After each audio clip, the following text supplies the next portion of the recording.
Shalom Aleichem, my dear brothers and sisters. Firstly, I would like to wish all the Jewish people happy Pesach, Passover. And what I'm about to relate to you is actually related to Pesach. And here's the question. The Torah mentions that when God took the Jewish people out of Egypt, the Torah calls them Bnei Chorim, means like the free people. Literally, it means the sons of the free. Bnei Chorim. However, the Torah also mentions that the Jewish people became the slaves of God. And in fact, the Torah calls us, Hashem says that they are my slaves. And so the question is as follows. The Jewish people were slaves to Pharaoh.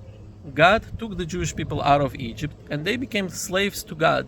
So why exactly does Torah call us free at that moment? How exactly are we free if we became slaves to God? Right, that's the question. And the answer I heard in the name of Rabbi Menachem Mendel, sometimes known as the Lubavitcher Rebbe. And it's very interesting, and this is how he explains it. He says, in order to understand this, first we have to define what does the word freedom mean. Like what exactly does freedom mean?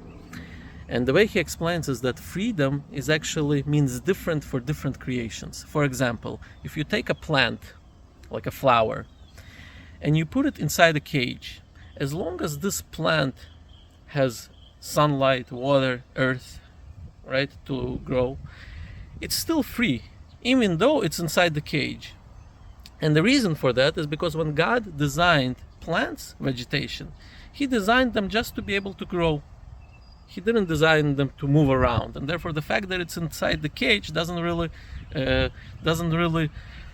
limit its freedom. However, if you take a dog or like some kind of animal and you put it inside the cage and you give it sunlight, water, and food, it's not free. Why? Because when Hashem designed animals, He designed them to be able to move around, right? So, but if you give, let's say, this animal a forest to run around, and you give it food and water and sunlight, whatever it needs, then it's free. However, what makes a human different than an animal? The human has intellect, right? So if you take a human and put him inside the forest, and you give him water, food, sunlight, but you limit his ability to think, let's say, for example, right? Then that human is not free.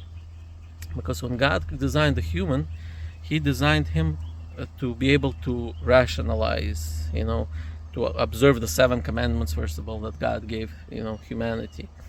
In fact, that's why during communism, for example, humans inside that regime were not considered to be free, even though they could run around and do all sorts of things, but they were not free because they were not given the ability to have books they wanted, learn the stuff they wanted.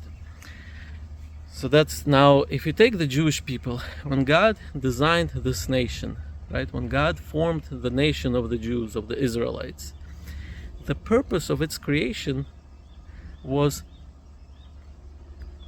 only to serve God 24/7. That was the purpose of creation of the Jewish people as a nation. And therefore, for the Jewish people, the real freedom is when they are able to serve God 24/7. Because that's what, as Jews, we are designed to be. We are designed to be a light unto the nations. Or sometimes the Torah calls us the nation of priests. We are designed to teach the world, right, about God, about monotheism and all that. And in order to do that, we have to serve God 24/7. Every aspect of our life, of our daily activities, everything has to be for the service of God. And therefore, by being slaves to God, this is really our true freedom. And that's why the Jewish people became known as the free people during Exodus. And by the way, it's interesting that when God gave us the tablets, it says that the words of God were engraved on the tablets.